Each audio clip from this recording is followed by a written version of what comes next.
Bonjour à tous et bienvenue dans ce 6h30. Le coup d'envoi a été donné hier pour le festival d'Angoulême en France. La première dame Dominique Ouattara a rehaussé de sa présence la cérémonie d'ouverture. Pour cette 10e édition, la Côte d'Ivoire, pays invité d'honneur, est également de la compétition. Plus de 30 000 festivaliers participent à cet événement. Mamadou Kwasi. C'est parti pour la 10e édition du Festival du film francophone d'Angoulême. Un festival de promotion du cinéma dans l'espace francophone. Pour cette 10e édition, la Côte d'Ivoire est l'invité d'honneur avec 10 films en compétition. Une délégation conduite par la première dame de Côte d'Ivoire, Dominique Ouattara. Les organisateurs n'ont pas manqué de saluer le dynamisme dont le cinéma ivoirien fait preuve depuis quelques années. Depuis 10 ans, les plus fervents ambassadeurs, et puis 10 ans d'une histoire d'amour avec notre langue, notre culture, qui est enrichie par tous les pays où elle se parle, mais qui est un bien précieux et que nous devons défendre. Et c'est aussi pour ça que nous sommes là. Un fait qui réjouit le ministre de la Culture et de la Francophonie, Maurice Kwaku Bandama, qui soutient que ce résultat est le fruit des efforts entamés par le gouvernement depuis 2011. Un motif de fierté et de satisfaction.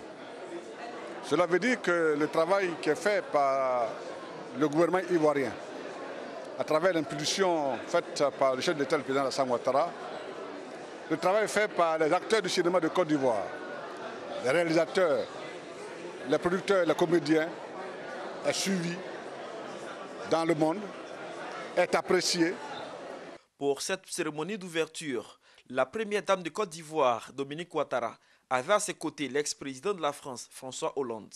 Elle a saisi l'occasion pour saluer le repositionnement du cinéma ivoirien sur le plan international, avant de traduire aux autorités françaises sa gratitude pour le choix porté sur son pays comme invité d'honneur. Ce grand rendez-vous du 7e art français est également l'occasion de promouvoir la diversité culturelle à travers les différents pays invités chaque année. Et cette année, c'est la Côte d'Ivoire qui est mise à l'honneur tout au long de ce festival. En effet, durant une semaine, notre pays présentera son savoir-faire cinématographique à travers 10 longs métrages produits par de talentueux réalisateurs et acteurs ivoiriens dont les films seront présentés au public. C'est une belle opportunité devant un jury et un parterre de personnalités aussi prestigieux. En tant que première dame de Côte d'Ivoire, je voudrais exprimer toute ma fierté et ma joie de voir mon pays célébrer au-delà de ses frontières durant ce festival. J'espère que l'ensemble de ces événements culturels constitueront une véritable attraction pour le public et raviront les festivaliers afin de les faire voyager d'un continent à l'autre. François Hollande salue les efforts des acteurs du cinéma ivoirien pour la promotion de cet art dans l'espace francophone. C'est vrai que la création, la culture autour de la francophonie, ça fait partie des réponses que l'on doit avoir face au fondamentalisme et à l'extrémisme. C'est en Côte d'Ivoire qu'il y a eu les premiers films africains, mais maintenant le continent africain connaît un développement cinématographique très significatif. Je pense à l'Afrique du Sud, je pense au Nigeria, je pense à la Côte d'Ivoire, au Sénégal. On a vu qu'un film comme Timbuktu avait pu avoir César en France. Donc je pense que le cinéma ivoirien, il va être exposé tout au long de cette semaine, est un des cinémas les plus créatifs d'Afrique. Le Festival des films francophones d'Angoulême prendra fin le dimanche 27 août prochain. Une trentaine de films en compétition. Pour ce rendez-vous, ils sont plus de 30 000 festivaliers venus acheter et vendre leur production cinématographique. Ici, en Côte d'Ivoire, les vacances scolaires se poursuivent. Comment sont-elles utilisées par les élèves? Si certains préfèrent se reposer pour aborder sereinement la rentrée prochaine, d'autres optent pour des occupations saines et éducatives. Parfois, ce sont les parents qui décident d'inscrire leurs enfants dans des activités productives. De quoi s'agit-il? Davis Oyo et Franck Wadio nous éclairent. Marie-Laure, une mère de 4 enfants, bien affairée ce matin. Pour les vacances, elle a décidé d'initier ses filles à des activités récréatives. J'ai envoyé mes enfants à la formation parce que les enfants aiment la cuisine. Ils aiment bien la pâtisserie. Ça va apporter quelque chose à leur goût. Parce que souvent dans les écoles, on demande s'ils savent cuisiner, ils savent faire quelque chose. Donc les enfants peuvent démontrer ça à l'école aussi. Après le ménage, direction cette ONG. Les filles retrouvent leurs camarades de classe sous le regard de leur formatrice. Les enfants sont attentifs. Un sachet de levure chimique, un sachet de sucre vanillé. C'est bon pour tout le monde. On a tous les éléments, hein. Ça peut aller. Donc on va passer à la préparation. Qui ne suit pas? Qui ne suit pas? On reprend. La théorie, puis la pratique, il y a de tout. De la confection des gâteaux au cours sur l'art du service de table. On apprend aux enfants à faire des gâteaux, les cakes, les crêpes, ce qu'ils aiment. Et puis aussi l'art de la table. Parce que c'est vrai qu'ils sont à la maison, mais souvent ils vont au restaurant pour manger. Et ils ne savent pas se tenir à table, ils ne savent pas se tenir au restaurant. Donc on leur apprend comment se tenir au restaurant et comment surtout utiliser les couverts. Filles et garçons prennent plaisir à participer à ces séances après 9 mois passés sur les bancs de l'école. J'ai une passion pour la pâtisserie, c'est pourquoi j'ai décidé de venir apprendre la pâtisserie. J'aime la pâtisserie, donc je suis venue ici pour apprendre, parce que c'est amusant, c'est chouette quoi. J'aime bien cuisiner, faire la pâtisserie. Souvent c'est bien de faire des petites surprises à sa famille, des gâteaux. Donc voilà, je suis venue ici pour me performer. Pour d'autres parents, l'utile pour ces vacances, ce sont les cours académiques. Dans ce groupe scolaire, la classe biberon et même les plus grands sont en activité. Je les fais passer au tableau d'abord, à chacun son tour. Donc lorsqu'ils finissent, et puis on chante un peu à la récréation, ils prennent leur goûter. Et c'est que c'est à 11h30 on les libère. Ce sont les enfants, donc on ne peut pas dire qu'ils sont parfaits. C'est que ça va un peu. On a pris la courbe et la ligne droite et la ligne fermée et les couleurs. Tu es content d'être là? Oui.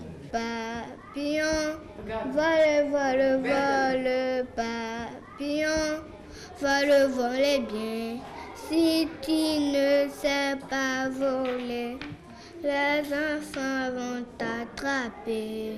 Responsables d'établissement et parents d'élèves trouvent judicieux d'occuper les enfants pendant les vacances avec ces cours académiques. Les vacances en Côte d'Ivoire, c'est un peu long et donc ça permet aux enfants de reprendre en fait le rythme, se lever le matin, reprendre des bonnes habitudes et puis faire un peu des révisions en anticipant un peu le programme de l'école qui va recommencer au mois de septembre.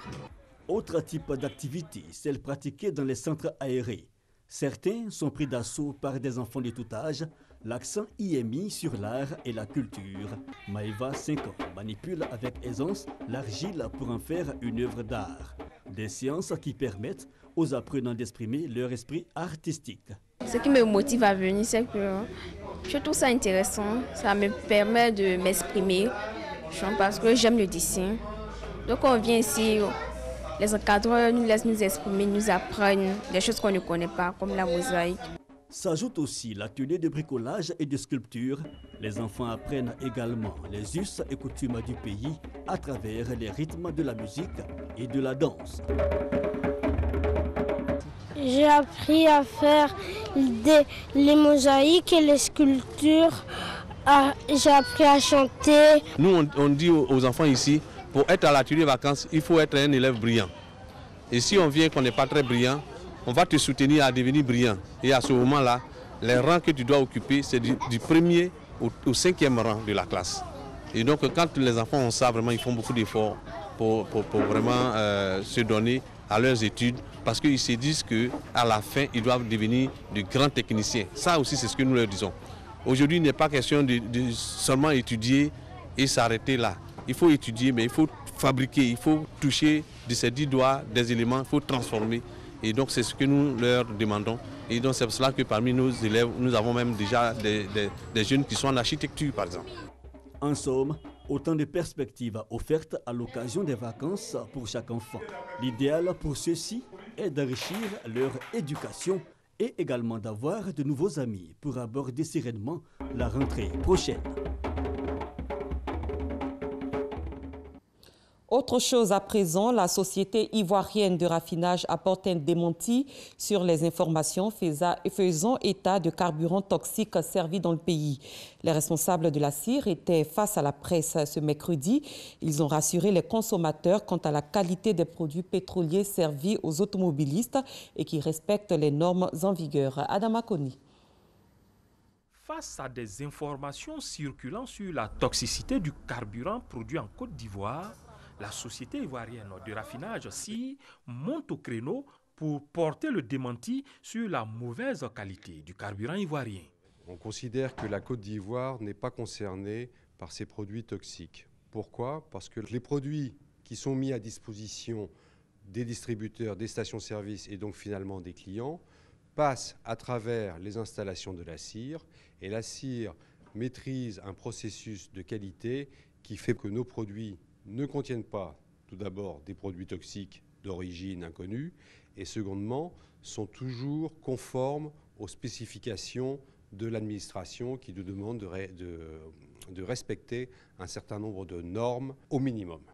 La CIR soutient ne pas comprendre les motivations des auteurs des fausses informations, surtout qu'elle s'appuie sur un rapport datant de septembre 2016 comportant bien d'insuffisances. Les usagers de la route, pour leur part, restent confiants. En tout cas, depuis on prend les carburants ici, on n'a pas de problème. On n'a pas de problème avec les véhicules. Oui, je pense que le carburant, aujourd'hui, c'est bon. En termes de qualité, c'est la meilleure qualité, puisque la société qui fait le contrôle qualité, chaque fois quand ils passent ici pour le contrôle qualité, en tout cas, c'est RAS. Toutefois, ils ont une autre préoccupation. Dans les stations, on a des odeurs de carburant. Voilà, souvent, quand ils garent, vraiment, c'est un peu gênant, quoi. Bon, on sent bien l'odeur des carburants. C'est gênant, mais pour l'instant, on fait avec. Les usagers se plaignent souvent de l'odeur du super. Ça dégage une forte odeur. La société ivoirienne de raffinage tient à rassurer encore une fois.